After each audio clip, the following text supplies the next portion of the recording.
أما بعد فأعوذ بالله من الشيطان الرجيم. بسم الله الرحمن الرحيم. عن ابن عمر رضي الله عنهما عن النبي صلى الله عليه وسلم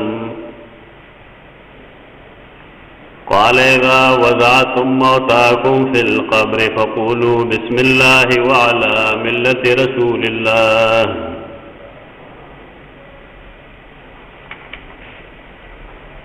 ترجمہ دا حدیث و قلیب تذکرہ کړی و.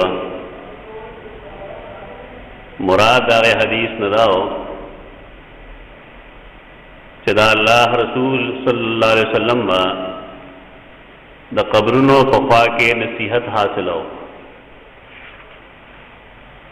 قطع نظر د دینا چې قبر د مسلم دی یا د غیر مسلم، او دا غیو مقصود دا همو چې کوم مؤمنان صحابه کرام رسول الله صلی الله علیه وسلم سره دي، هغه هم د دینا یو موعظت او یو نصیحت حاصل کی. حالته کې نصیحت داو چې دا الله رسول سره الله وعده کړی و چې زبته او ستا مرګري د کافرانو لپاره دیو د کافرانو د پاسه کوم، تاسو امداد وکوم. جنگ بدر کې الله رب العزت د خپل وعده پوره کړو. په دې وجہ رسول الله صلی الله علیه وسلم د قلیب بدر مشرکین خوا کې او د وغی سره کلام کړو کم چې 13 جمعه مونږ ویلو. اصل مقصد د حدیث دغه دلته د خلقو خیال داري چې د مړو د رسول الله صلی الله علیه وسلم خبره اورېدلې. تفصیلی بات پیما کړې 13 جمعه، لیکن اصل کې حدیث ډیره پار نه بیان کړی شوی چې مړ اوري کنه اوري. دا معجزه د معجزې نه داسې قسمه استدلال لا خلق کار دی چې دا غي نه په دین سکاری نه په ایمان سکاری نه په اسلام سکاری. معجزات عام قیدی نه، دا الله رب العزت یو عام قاعده ده چې هغه د انسان د یو نارینا او د زنانا د ملاپ نه اولاد پیدا کوي.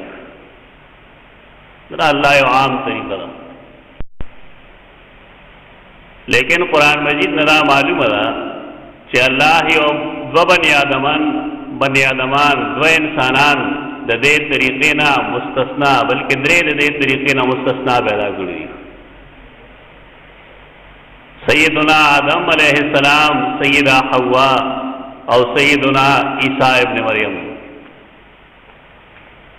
دا آدم او دا حوا فنفلارو نمورو اللہ پیدا کرل. دا اعجاز دے. معجزہ منی یو دا سے عمل، یو دا سے کار، یو دا سے قدرت چې مخلوق دا غیر پیش کولو نا عاجز وی، کمزوری وی.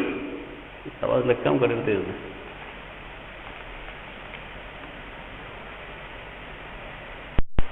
د معجزې کون کې الله پخپلې دا جدارا چې کله ښکار کی هغه یو شکل کې کله ول شکل کې. خو معجزې ته معجزه په دې بنیاد وای چې دا غیر د پیش کولو نه مخلوق عاجز وي. اوس معجزه څه قاعده نه، قانون نه. کنن یو سره دا وای چې فلانه بے پلار بے مور پیدا شو، زما یقین دا چې ټول خلک باغ ته دروغجنو وي. او په انسان دا وایي چې د فلان کې ډو پلان نشته او پیدا شوی دی، نو دا هم څوک نه تسلیم وي. حالای چې مونږ وویل لړومبنۍ دوه مثالونه موجود دي او د دویم یو مثال موجود دی. دا معجزات وي، معجزه عام قانون نه. یو سړی کنن دا قاعده پیش کی او دا اوخی خلقو دا چې زمکه کې څومره ونې بوټي دي دا ګرځي را ګرځي زما په خیال دنیا ټول خلق باغې سړي ته کمقل وي لیکن حدیث کې راشته دی چې رسول الله صلی الله علیه وسلم یو ځل د خپل انساني حاجت لپاره بهر لاړ هغه ځای کې څه پرده نه وه کندا دیوال نه و نبی صلی الله علیه وسلم سره فالتو څادر هم نه و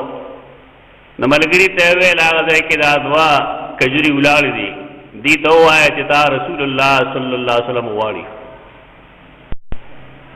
حدیث کې راځي هغه کجورې داسې را روانې شوې څنګه چې انسانان په خپل ساق خپه باندې ګرځي نبی صلی الله علیه وسلم خواله راغللی نبی صلی الله علیه وسلم د هغې نه هغې طرف ته کېناست خپل حاجت یې پوره کړو او بیا یې دې ته وویل ځای واپس دا معجزه ده اوس که دی یو انسان دا قانون جوړ کړي چې بوټي ګرځي زما په خیال ټول خلک به هغه ته لیونی وایي دا ټول تسلیموي لیکن بل طرف نه د هغې حدیث نه چې په هغې کې ګڼ اشارات دې طرف ته دي چې دا معجزه ده هغې نه استدلال کړي خلک د سماع موته حال دی چې دا معجزه ده او دا ډېرو خلقو معجزه تسلیم کړې ده ترجمه ما ویلو د احنافو د اکثریت رایه دا ده چې مړی نه اوري خو بهرکیف دغه حدیث دې دپاره نه و چې مړی اوري یا نه اوري هلته ما خپل رایه ښکاره کړې وه چې موږ له پکارداري چې یو څیز حدیث کې راغلی دی موږ د هغې قایل شو چې او دا اوري مثلا مړی ته مونږ السلام علیکم وایو نو که مونږ د مړي د سلام د اورېدو قایل شو نو دې کې صاحب نشته یا یو سړی د دې قایل وي چې مړی سلام اوري مونږ خامخا هغه ته بد رد نه وایو یو حدیث کې د خپو کشار د اورېدو هم ذکر شته نو که یو سړی د دې قایل شي چې مړی د خپو کشار اوري نو مونږ وایو ټیک ده اوري لیکن دا قیاسی سیزونه نه دي اصول داری چې کله یو حدیث خلاف القیاس راشي نو خپل مورد کې بند دي دې مطلب دا چې کوم سیز پای کې ذکر دی نو پاره ته بل سیز نشي قیاس کوله دا احناف اصول لغوي په دې وجه د احناف د اکثریت رائے دار چې هغه په دې دواړو کې تعویل کوي هغه دا وایي چې مړي ته مونږ کوم السلام علیکم وایو مرقات کې لیکلي دي سلام دعاء لا سلام تحیه دا دعا سلام دی هغه سلام نه چې هغه جواب غواړي سړی چاته وایي السلام علیکم او وعلیکم السلام وایي احناف کتابونو کې دینه دا جواب لیکل دی د خپو کشاروري هغه باره کې د مولانا رشید احمد گنگوہی رحمہ اللہ کتاب دے الکوکب الدری پائے کی لکلی دی چی کنایتن عن سرعت اتیان الملائکہ داد دینا کنایدہ چی مڑے کجوندے وی دغلت بالفرض ندبا دخپو کشار و ریدے چی دمر ذر والا ملائک رش دا خوص خلق و مسئلہ خپل بنیاد کے پرے نہ خدا کرے یو فاتختی کرے بل فاتختی دوبار کیف دا مسئلے نوعیت دا غرے دا یو فرعی مسئلہ دا ترے تعلق عقیدے سر نشتا یو سیز سے صحابہ کرامو دا دور نے اختلافی را روان بھی اگے کے سوک فیصلے نشی گولے دمرہ چے حدیث دنو تعلق تم کے غیب سر دے او دا غیب په باره کې د الله رسول څخه خبر ورکولی شي د وحی په ذریعه په دې وجه په دې مونږ بل څه شی نشو قیاس کولی د خبرې تحقیق دغه دی او اعدل الاقوال دغه دی مونږ دا نشي ویلی چې سلام اوري لہذا که زه ورته ووایم چې ما دپاره دعا وکړم دا به کولی شي دا نشي کولی دا قیاسي مسله نه ده نن چې کوم حدیث وایو د هغې مقصد دا دی چې انسان کله مړی دی نو څنګه بیږدي دی به څه وایي اسلام دا ډېر بهترین دین دی د ژوند د تیرولو دپاره بنیادي څیز ده. دا جدا ده چې مسلمانان د هغې په عمل کې نن دین نشته دی، بلکې پوهه پکې هم نشته دی چې د دین پوهه څه شی دی. مشرکینو به صحابه کرام پورې خاندل چې ستا دا عجیبه رسول دی، تاسو سار څه وایي. نو صحابه کرام دې معامله کې ډېر تکړه وو. هغې ورته او يعلمنا رسول الله صلی الله علیه وسلم كل شيء حتى الخراءة. رسول الله صلی الله علیه وسلم مونږ ته هر چیز ښیي، تر دې پورې چې دا راته هم ښیي چې مونږ به بار ته څنګه کینو. دا دین جامعیت دی. دین اسلام یوازې جن پورې نه دی خاص، پس د مرګ هم دی مونږ ته هدایات راکوي چې کوم کسان ژوندي پاتې شو هغې له خپل مړي سره څه سلوک پکار دی، څه طریقه پکار ده. او د مړي لکه فن ورکول اته ذکر ما مخکې هم کړی دی، بل ځای به موږ انشاءالله. خو نن چې کوم بحث کوو نو هغه د دفن دی.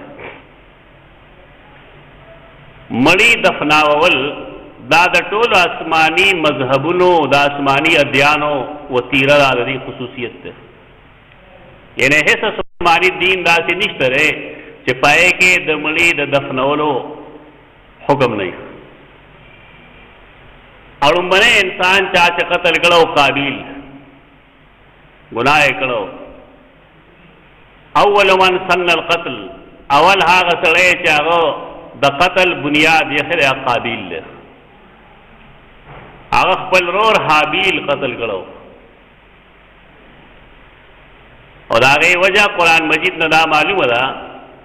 چې دواړه یو قرباني کړې وه. فتقبل من احدهما ولم يتقبل من الاخر.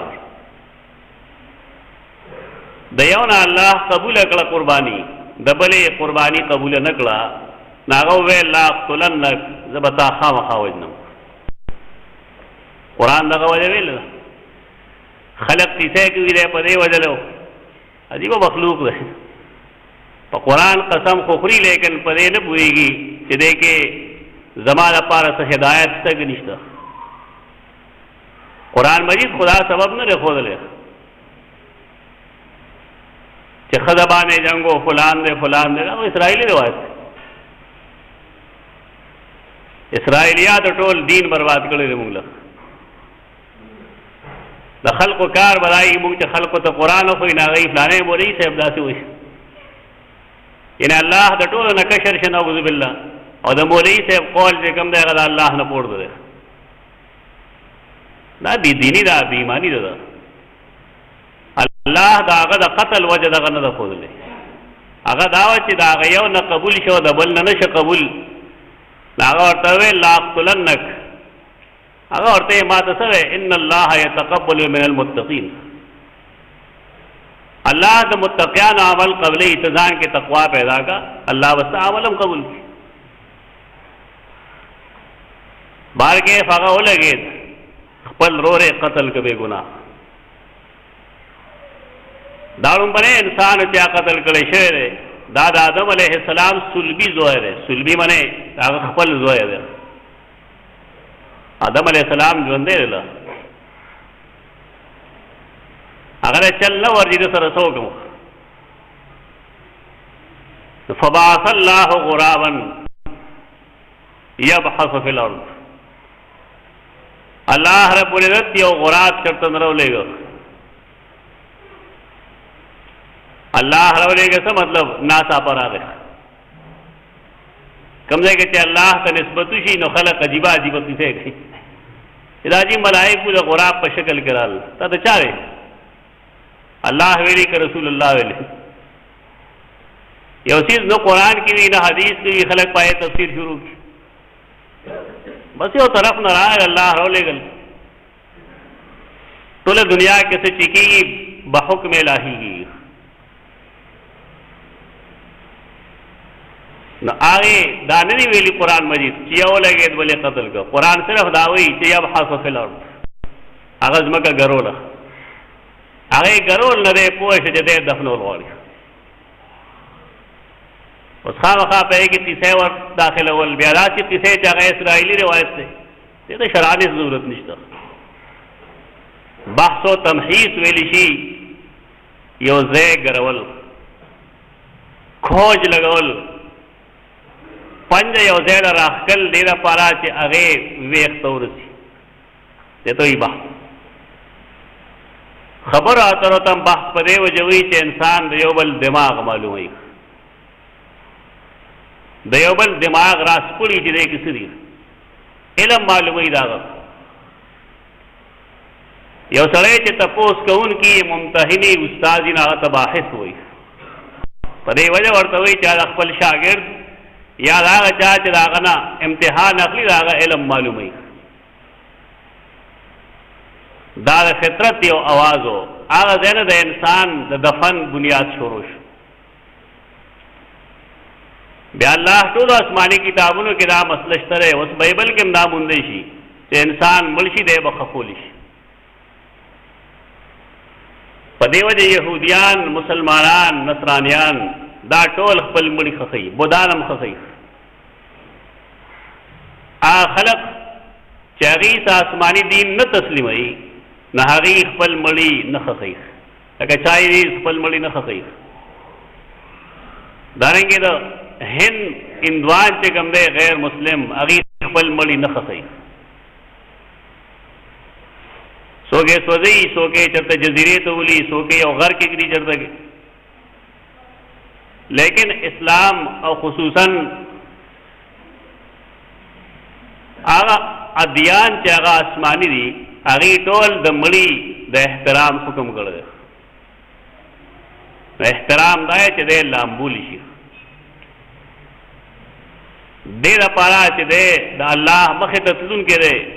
چې یو صحیح انداز کې ورسي جون کې انسان ته دا حکم و چې کله دی د الله دربار ته ځي مسجد ته ځي صاف ستره دی لوړ شي خوشبو دی ولګوي ځان له او نبی صلی الله علیه وسلم خو د جمعې د اهمیت ډېر ترغیب ورکړی دی د لامبلو بلکې بعض احادیثو کې شته دی چې غسل یوم الجمعة فرض علی کل محتلم هر بالغ سړي دپاره لازم دا ده چې جمعې پر ورځ هغه ولامبي احناف صرف د استحباب قائل دي نور ټول امت درې واړه مذاهب هغه د وجوب قائل دي د جمعې پر ورځ د لامبلو دا اهمیت ترې دی د الله دربار ته تلونکی سړی صاف ستره پکاري په دې وجه اسلام د مړي د صاف ستره کول حکم کړی دی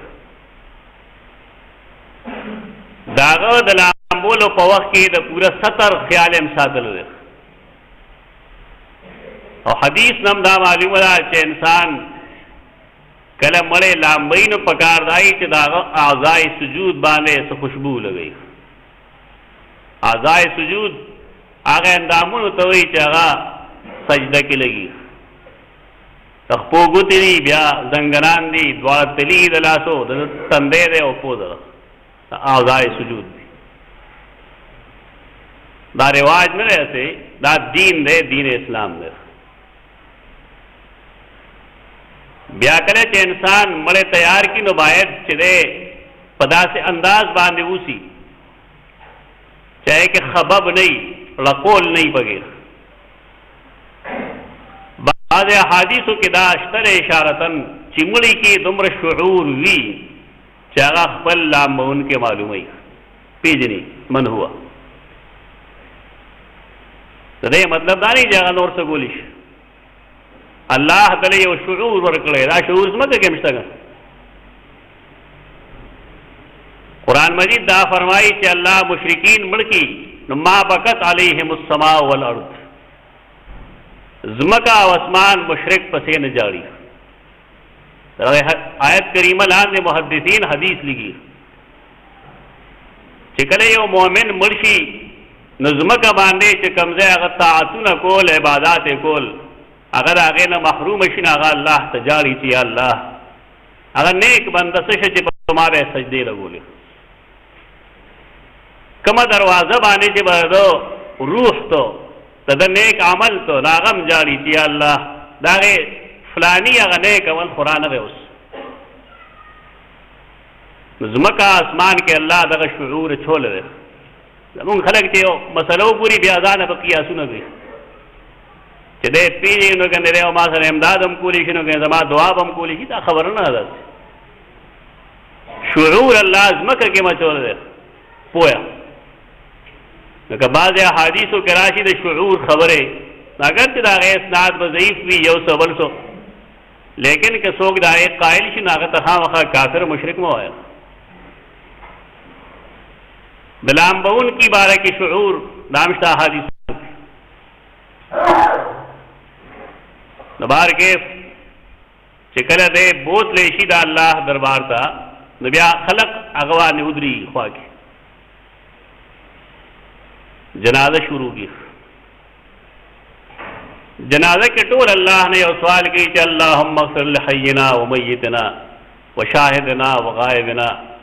وصغيرنا وكبيرنا وذكرنا وانثانا اللهم من احييته منا فاحيه على الايمان ومن توفيته منا فاحيه على الايمان ومن توفيته منا فتوفه على الايمان الٹا شبار گئے اللهم لا تحرمنا اجره ولا تفتنا بعد اللهم ان كان محسنا فزد في حسناته وان كان مسيئا فتجاوز عنه اللهم اغسله من خطاياه بالماء والثلج والبرد اللهم نقه من الخطايا كما نقيت الثوب الابيض من الدنس دا مسنون دعا ده وکار رائی چې دا دعا ذکر هي صحیح مانو کله مونږ له استل شروع کو نه خلق وځي دا پګي سوې استاد نه معلومه نه ګناهګار هم نه یو ته معلومه کې چې دعا کولی دلته تو دے دعا مقصد دارے چی اللہ دا کم مڑے چی مونگ پلے مخی تا یخ دے تو دا تو بخی دے دا گناہ نا دا سے پاک کے لکہ سنگا جے تسپیر جاما تا دا گن نا تپا گئے بشمیر دعا گانے دی بشمیر اسکار دی اگے نرس بیا مڑے دفنو لیش دفن کے سنت طریقہ دارا چی اگا دا خپو غاڑے قبر تو ور داخل کلیش د فقہ کتابونو کې دا لیکل دا چې سنت دارا چې د قبله غاړه ور داخل کړي شي دا یو فقهي اختلافي مسله ده احناف مذهب داري چې کټ دې قبله غاړه ته کې خو دي شي او د قبله غاړه دې ادلا وکړي شي دغه زوړن دکړي شي ولې ذکا چې رسول الله صلی الله علیه وسلم د قبله غاره قبر کې داخل کړي شو دا دروغ دی د حنفیت دا مقصد نه لري چې انسان ته حقیقت معلومي او د مذهب د تعلق د وجه هغه حقیقت نه بیانوي د سیدہ عائشہ کمره کې رسول الله صلی الله علیه وسلم دفن کړي شوی دی او د دیوال خوا کې جو قبر جوړ کړي شوی دی هلته ځای نه و چې د قبلې غاړه داخل کړي شوی داسې یو قول دی چا کړی تاسو کې کوم کسان چې د حدیث لوستنه کړي نو بعضې محدثینو دا قبر نقشم لیکلی ده چې د رسول الله صلی الله علیه وسلم قبر خوا کې جو د سیدنا ابوبکر صدیق قبر دی هغه کمره اوږده خو ډېره ده لیکن د هغې پلنوالی کم دی په دې وجه د نبي صلی الله علیه وسلم نوم سره مخامخ د ابوبکر صدیق سر دی او د ابوبکر صدیق نوم سره مخامخ د سیدنا عمر سر دی او د سیدنا عمر نوم سره مخامخ به د عیسی ابن مریم سر راځي یعنی کمره اوږده خو ده لیکن پلنه نه ده دا قول غلط دی احنافو کتابونو کې لیکي لیکن دا حقیقت سره متصادم دی اصول لري چې یو سړي ته حقیقت معلومي هغه پټ کی د مسلک د تعصب په بنا باندې ټول دین برباد شي دویمه دا چې مونږ دا وایو چې سنت داری چې کله مونږ نبی صلی الله علیه وسلم په دغه طریقه خخ کړو نو ښکارا دا د پیغمبر سنت خو نه شو پیغمبر سنت خواهی چې کما په خپل ګړي صحیح خبره ده چې مړ دې د خپو د غاړې ور داخل کړي شي سنت طریقه دا نبی سلام چې کله ژوند دیو داغه په مخ کې با صحابه کرامو مړې د خپو د غاړې ور داخلو مطلب دا د وسلور کسان وختو درل د وسلور بره یو مضبوط صادر یا پټکي یا پړې هغه نه ګیر چابیر کو او دې طریقه باندې هغه کته ور داخل کو مغرب د غاړې د جنوب د غاړې نه شمال طرف ته ور داخل ول دا سنت دی بیا سنت داری چې کله مونږ مړې قبر کې کېږدو نو پکار راځي چې دا هغه ټوله تنا قبله طرف ته راشي د امام ابو حنیفه رحم الله چې کوم مسلک دی حنفي مسلک په کې دا لیکلي دي چې زمکه دې مړې دې په چمبو درول شي او دا هغه شاته لري خاور واچول شي چې دې نه راغړي زمونږ خلک صرف سټ هغه طرف ته واړي نور سم لې نه خپنهغه دا خلاف سنت دی سنت دا چې دې بالکل په چمبو درول شي او شاته یې ته چیم وغیرہ یا نور څه خورا ودرول شي چې دې نه راغړي دې طرف زما یقین دا دې خلکو دا مسله شل پندیش کاله مخکې اورېدلې ده او شاید دی په هغه طریقه باندې مړي دفن نه خپل کلی هغه پورې د ویل شم بار خلق په عمل نه کوي د رسول الله صلی الله علیه وسلم لور وفات شوی رسول الله صلی الله علیه وسلم دای قبر ته کوشش او هم داغه طریقه هم دغه ابه فرمایل چې د پسې تاسو تبه خپخه بندګي کبل فرض پېګه څه چود موذي پایله خټه ورته بولیش ډیر پارا چې د بهر ناغه ته شي ور داخل نشي دا د ټولو یو منزل خبر یعنی یو داسې انسان نشته چې هغه دا وایي چې راځو بنمرم سوال لري چې دا تاریخ کور د پارا چې هغه ته مونږه بیت دود وایو د چینجو کور هغه د پارا چې څومره عمل کړی څومره تیار دی یقینا صفر دی په داسې حالاتو کې باید چې انسان د خپل مستقبل د کولو کوشش وکړي ژوندول دا پکار دی چې هغه کله دیږي نو دا غي الفاظ دای چې بسم الله وعلى ملت رسول الله صلی الله علیه وسلم دا ما کلمت وی ودا کوم چې د انسان د مؤمن کېدو لپاره شرط لا اله الا الله محمد رسول الله لیکن انداز یې جدا ده بسم الله کې اشاره لا اله الا الله تا دا الله نوم ځکه اخلو چې دنیا کې موږ داغه د اولوهیت چغواله چې الله زموږ الله ده بل څوک اختیارمند نه ته د نقصان نشته ده زمونږ د ژوندو قاعده دا چې موږ وایو محمد رسول الله هغه مقصد دا چې محمد د الله رسول الله صلی الله علیه وسلم داغه په اتباع کې داغه په پیروي کې زما کامیابی ده د تم دا وایو چې تا موږ د پیغمبر په ملت باندې ګدو ملت او قوم دا د څه قوم داغه تعلق ذات سره نسب سره جغرافیایی حدودو کې چې کوم سیز مونږه تسلیمو نه ته قوم او قومیت وایي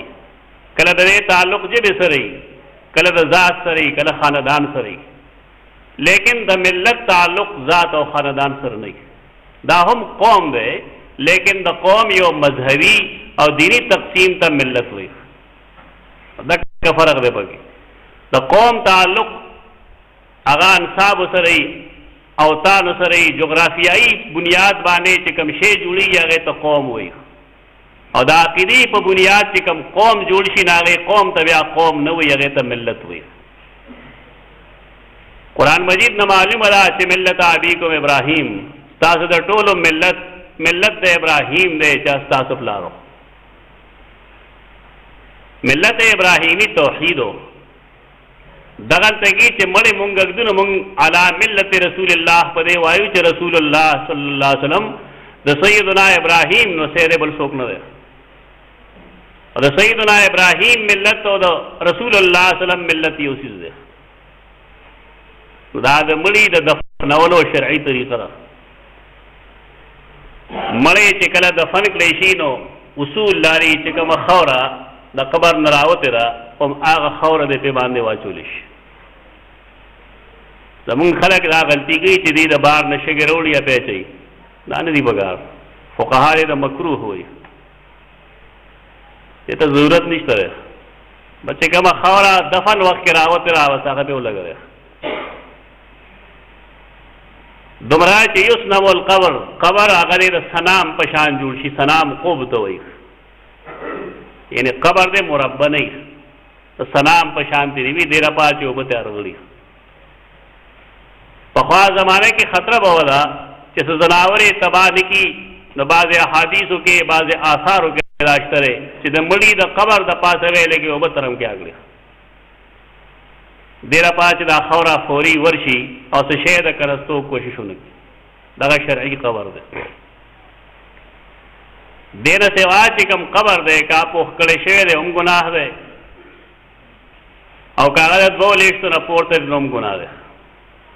هر سړی د خپل خپل قبر ته اوس وګوري چې ما خپل قبر د خپل پلار څنګه جوړ کړی دی، د خپل نیکه مې څنګه جوړ کړی دی. کله کله خلک وایي د پښتو دویم نوم اسلام دی. ما له دې په ډېره خندا راځي. پښتانه چې څومره بېدینه دي دومره بېدینه او ډبل څوک شته. نبی صلی الله علیه وسلم مدینه منوره کې چې کله اقتدار په لاس کې راغی نو سیدنا علی رضی الله عنه ته وفرمایل لړ شه، او چې کوم دی یو قبر داسې وي چې هغه د 2 لیشتو نه پورته دی نو هغه ونړوه 2 لیشتې برابر کړه.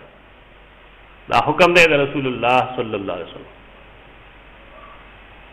دا څنګه مسلمان دی چې د پیغمبر په مخالفت کې قبر بخي؟ دا مسلمانې دعوې خو د خلقو نه کوي، لیکن د یو مړي پورې چې مسله راشي نو د هغه د مینې تقاضا بیا دا ګڼي چې قبر په خول غواړي. څوک ډېر هوښیاران آیت الکرسي ولیکي هغه مې ګیر چاپېر ولګوي. که سپی راشي په دې امتیاز وکړي نو دې ګناه به مستحق څوک وي؟ چا چې لګولي وي. دې مقبرو کې ووینئ تاسو د الله نومونه به یې لیکلي، سپي د هغې د پاسه امتیاز یې کوي.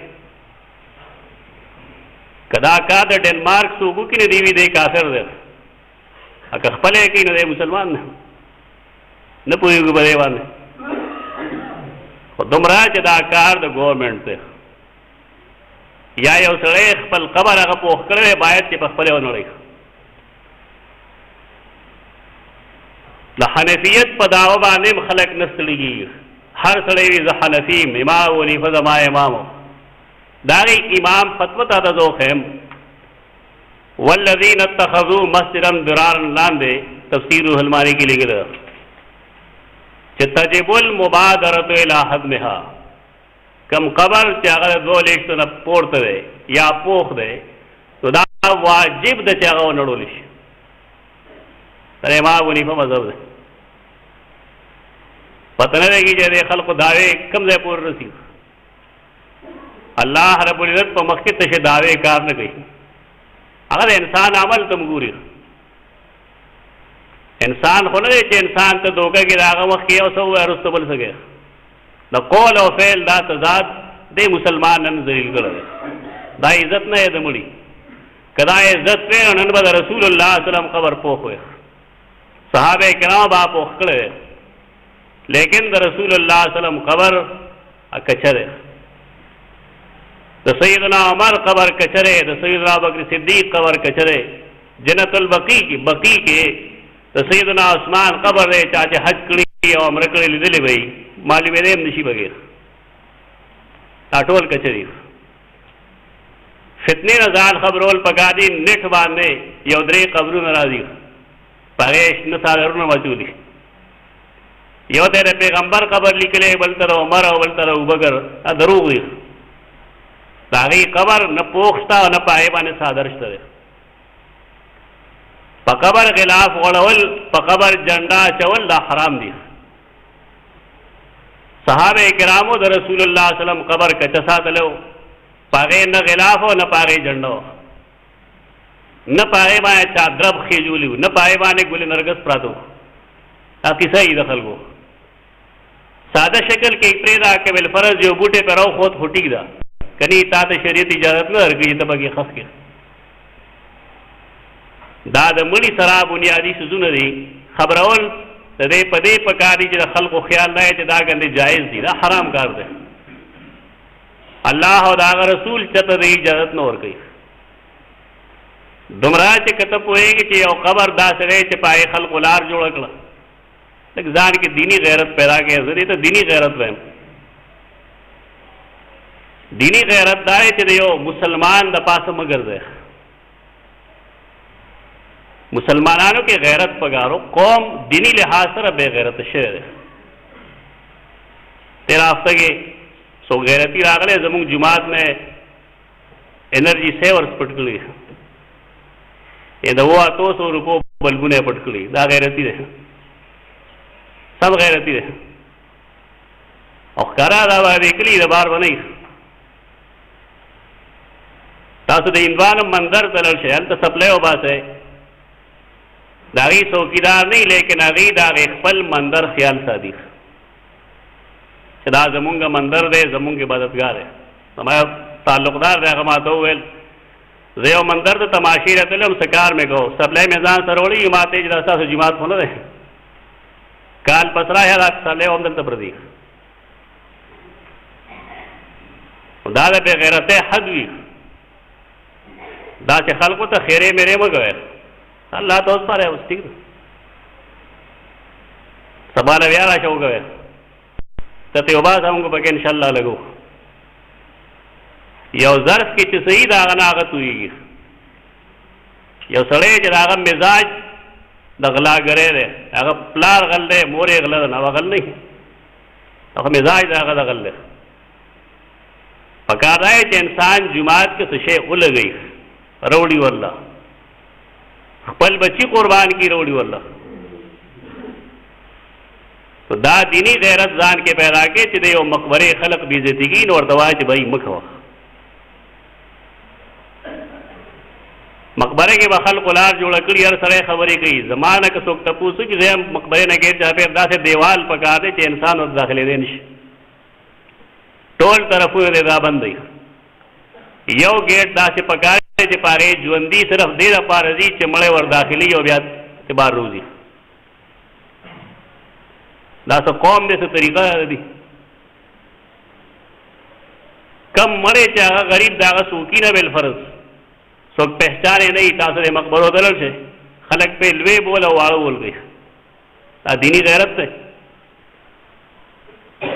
نبی صلی الله علیه وسلم جن کی یو سړي قبر باندې خپې خوا وی فرمایل چې لا توزه صاحب القبر دا قبر والے بی عزتی مکو دا صریح حدیث ده تاسو مسلمانان دی اخر شپار خبره باوري اسوک نشته چې پرې په عمل وکړي زمون کار خو نه دی مونږ په سره مسله خیو دا قوم له پکار دي چې یو کمیټي جوړه کړي د مقبرې د حفاظت څخه خیال وساتي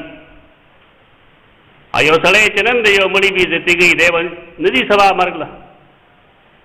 مقبرې ته ولې نه ځي آیا د ده په دفن چېرته عمل کې نه راځي دا چیز مه کوئ خپل کشران هم په دې باندې پوه کړئ چې تاسو مقبرو کې مو ساروی سره دی مه دغلته کې منډې تړلې وهئ مه پکې جوارې کوئ مه پکې واړه بول وی بول کوئ چې زه بس عبرت دپاره لړ شم اقول قولي هذا استغفر الله لي ولكم ولسائر المسلمين